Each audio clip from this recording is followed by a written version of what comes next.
E o nosso primeiro convidado de hoje é o Leonardo Machado, que é gerente técnico do IFAG, o Instituto para o Fortalecimento do Agronegócio de Goiás, onde ele vai nos contar um pouco de como é que a safra está correndo por lá. Goiás, que foi um estado marcado por condições climáticas favoráveis, né, um pouco mais favoráveis do que em outros estados, como Mato Grosso, com excesso de chuvas, ou Rio Grande do Sul, com a falta delas. Vamos a Goiás, portanto, conversar com o Leonardo. Leonardo, seja bem-vindo, bom dia para você. É um prazer tê-lo conosco mais uma vez aqui no Notícias Agrícolas, aqui no Realidades das Safras. Bom dia, Carla. Bom dia a todos os ouvintes. O prazer é todo nosso estar aqui trazendo informações de Goiás para você e para o seu público. Muito obrigada. Leonardo, como é que as coisas estão se concluindo por aí? Porque eu imagino que a safra de soja esteja com a colheita em andamento, mas ainda, né, com os produtores em alerta. Quando a gente olha para a situação da safra goiana, que balanço a gente pode fazer até esse momento? Então, como você bem colocou, a safra ela foi para a soja ela foi bastante favorecida pelas condições climáticas. Mais do que isso, né, o nosso produtor ele usou as tecnologias adequadas, ele utilizou o manejo adequado e, consequentemente, a gente está tendo aí uma safra recorde, né, para nossas condições. A expectativa nossa aqui é que tenha números aí acima dos 19 milhões de toneladas, né? Algo bastante favorável frente aos últimos anos, principalmente o ano passado, que a gente teve alguns problemas climáticos. E nesse momento o produtor está em plena colheita, né? A gente sabe que tem um certo atraso devido às condições climáticas de volume de chuva ainda em algumas regiões produtoras, que impedem com que a gente tenha uma colheita mais rápida. Mas nada ainda que seja algo que possa comprometer os números e a qualidade da nossa produção. Agora, como é que você sente? A gente, na verdade, já consegue estimar médias de produtividade e um número final para a safra, Leonardo, ainda é um pouco cedo para isso, porque ainda pode ter um atravanquinho ou outro. Como é que vocês estão fazendo essa situação? Então, a gente fez aqui o sistema FAEG, FAG, Senado, a gente fez a expedição safra, né, no começo de janeiro. E aí, qual que foram os dados que a gente observou? Altas produtividades. Então, a gente tem uma média de produtividade, deve ter uma média de produtividade aqui no estado, entre 66 a 70 sacas por hectare. Algo recorde se a gente considerar os últimos anos, né? De novo, fruto de condições climáticas adequadas e do empenho do nosso produtor. E aí a gente vai ter uma produtividade bastante elevada, bem acima da casa dos 19 milhões de toneladas. E isso é o que deve se confirmar com a colheita que deve se findar aí até o fim de fevereiro, início de março. Leonardo, se a gente olha para a safra brasileira, ela foi marcada por uma irregularidade muito grande, né? É uma safra muito heterogênea. No estado do Goiás, isso aconteceu também ou foi já uma safra mais regular, justamente por conta dessas condições climáticas mais favoráveis, ou houve ali localidades onde as condições foram um pouco mais difíceis ou muito melhores e acima da média dos últimos anos, ou não, foi uma safra mais linear do que em anos anteriores, enfim, como é que a gente entende essa homogeneidade ou heterogeneidade da safra 24 a 25? Então, foi bastante homogênea. A gente teve em regiões que geralmente colhe-se mais tarde, notoriamente a região ali do Vale do Araguaia, que também conseguiu colher num período muito mais cedo, como o sudoeste do estado, que é a região que colhe primeiro, né? Então, é uma das preocupações, né? Todo mundo colhendo no mesmo período pode acarretar dificuldades de logística, dificuldade de armazenagem, né? Isso a gente percebeu no estado. Lógico, tivemos algumas regiões pontuais que tiveram assim alguns dias sem chuva, né? Mas nada que ultrapassasse assim 15, 20 dias sem chuva. Então, a gente teve uma safra, podemos dizer assim, bastante favorecida pelas suas condições climáticas aqui. E nesse momento, né, as condições de chuva ainda elas preocupam um pouco, mas ainda nada que seja urgente que possa atrapalhar nossa produção. Certo. E como é que estão as expectativas para a segunda safra de milho, Leonardo? Porque essa também é outra expectativa que vai variando no máximo nessa Uhum. temporada, né? Se a gente olha para esse Brasilzão, tem expectativa de tudo que é jeito e tamanho para a segunda safra de milho. Para o estado de Goiás, quais são as expectativas para a safrinha? A nossa expectativa é de crescimento de área, né? O produtor aí colhendo a sua soja no momento correto, né? Até o fim de fevereiro, que é a nossa janela média aqui do estado, ele deve crescer a área do plantando milho safrinha, né? A gente está com expectativa de crescer em torno de 9% a nossa área de produção, ultrapassando aí 1,7 milhões de hectares. é um ano que a gente começa a perceber os reflexos do fenômeno Laninha aqui no estado, e isso, consequentemente, deve favorecer um pouco os volumes pluviométricos aqui no nosso estado, e isso a gente está começando a estimar uma produtividade bem melhor do que do ano passado, né? A gente está esperando aí colher em torno de 109 sacas por hectare.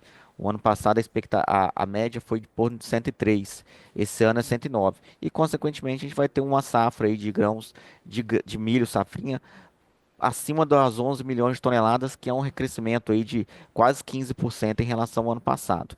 Então, se as condições climáticas ajudarem, a gente sabe que do plantio agora, que está atrasado, né? É importante a gente deixar isso claro. O atraso da colheita da soja atrasa o plantio da safrinha.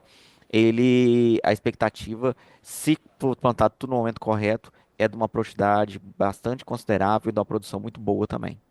Leonardo, eu imagino que toda essa boa perspectiva e esses bons resultados que na soja já são apresentados, eles tragam a vocês uma preocupação paralela, que é a questão logística, né? Nós vimos acontecer na última semana aquela cena que infelizmente é corriqueira no Brasil, sempre que nós estamos em período de colheita, são aquelas filas de caminhões nos portos, nos armazéns, em todos os elos, né, dessa cadeia logística que nós temos, e me parece que é uma preocupação aí para vocês também no estado de Goiás, o escoamento de toda essa boa produção, certo?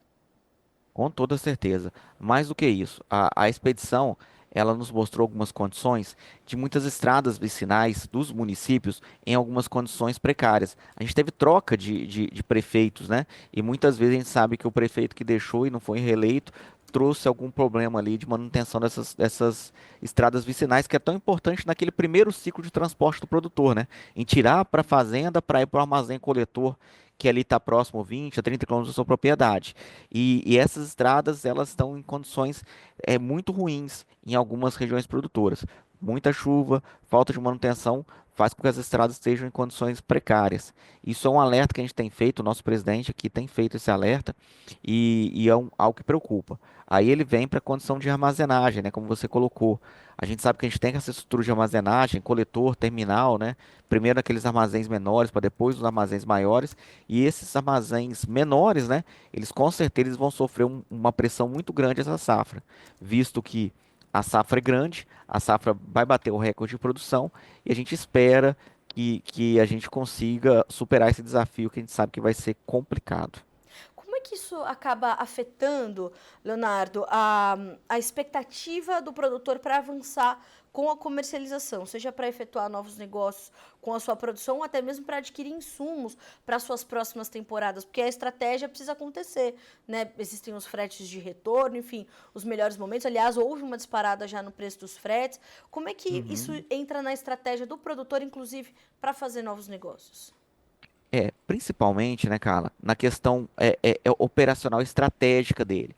Porque o produtor, ele comercializou grande parte da sua produção para fazer custo, para fazer barter, aproveitou os bons preços aí que tivemos, principalmente no finzinho do ano passado, e fez sua comercialização. Então esse produtor ele vai encaminhar a produção para aquele armazém onde que a trade indica. Agora temos aí 50% dessa produção que o produtor ainda não comercializou e vai optar muitas vezes pela estratégia de deixar no armazém e comercializar quando passar esse perigo de colheita, né, esse pico de colheita. E muitas das vezes, em situação como essa, ele perde essa capacidade porque muitas vezes a trade coloca para ele, eu posso deixar armazenado aqui quanto tempo, depois disso você tem que comercializar ou tirar. Então ele perde muito essa estratégia dele de poder comercializar no momento que ele acha adequado, Sim. porque ele fica na mão do prestador de serviço, né? E então isso prejudica muito o produtor. O segundo ponto, aumento dos custos, né? Quando você tem uma menor oferta de serviço de armazenagem, ele vai ter que muitas vezes pagar mais pelo seu armazenamento. Utilizar selo bolsa, em alguns casos, que aumenta seu custo de armazenamento. Então, o produtor, nesse momento, ele tem que ter uma estratégia bem afiada para que ele possa, nesse momento, não ter perdas na sua estratégia de comercialização. Leonardo, você sente que o produtor, diante dessa necessidade de entender essas estratégias de comercialização, ele está um pouco mais reticente agora, a comercialização está um pouco mais travada no estado do Goiás, como a gente observa se a gente olhar para um Brasil também de um espectro mais amplo? Com certeza, com certeza. O produtor já sabe que em momentos como esse, ele precisa, não. o preço cai muito, né? Seja por causa do aumento do frete, seja por causa da redução dos prêmios. O prêmio no Brasil, o preço do Brasil, consequentemente, no período de colheita, ele acaba indo muito lá para baixo. E aí o produtor ele já tá fazendo estratégias adequadas frente a isso. Então, o momento agora de uma negociação mais lenta, ele deve voltar a negociar aí no período do abril, março, né, onde que ele começa a ter os vencimentos também dos seus custeios, que ele precisa também de recursos para poder fazer isso, precisa de fluxo de caixa, mas nesse momento agora a gente peça para o produtor uma situação mais preocupado com a logística, com a colheita, com o armazenamento, com o plantio da safrinha e tirando um pé um pouco na pressão de comercialização, porque os preços nesse momento a gente sabe que são bem menores. É comum no estado de Goiás, eu acredito nas regiões produtoras, os preços de fevereiro e março serem os piores do ano, né? Por causa de toda essa pressão. É verdade. E a gente já percebe que essa quase regularidade, né, ou a volta da normalidade do clima, ela muda também o fluxo de chegada da nova safra, não só no estado, mas no Brasil de uma forma geral, que vai ali conseguindo avançar com os seus trabalhos de campo e tudo vai ficando meio atravancado, né? E aí, inevitavelmente, as despesas logísticas vão subir, né, Leonardo? Com certeza, esse momento agora, né, de fevereiro e março, é o período de mais atenção operacional que o produtor tem, porque ele está praticamente fazendo duas operações no mesmo tempo. É a colheita da soja, é o plantio do milho, e aí ele tem que se preocupar com essas duas pontas, né? Como que está o frete do caminhão que está saindo com a soja, como que está a plantadeira está sendo abastecida com o milho, os produtos, o fertilizante que tempo está chegando e ele tem que olhar para a chuva. Então é um período que o produtor ele fica muito operacional na sua propriedade.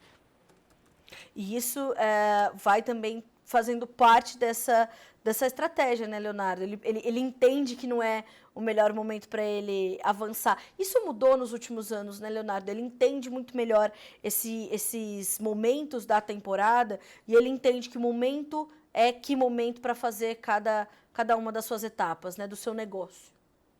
Perfeito. O produtor, isso é importante falar, ele está passando por um processo de profissionalização muito grande, né? Nosso produtor ele tem cada vez mais se tornado um empresário no campo e tendo a ciência dos melhores momentos de fazer sua comercialização, seu tratamento de preço, utilizando mecanismos de comercialização bastante factíveis para a sua realidade. Então é importante a gente alinhar isso, né?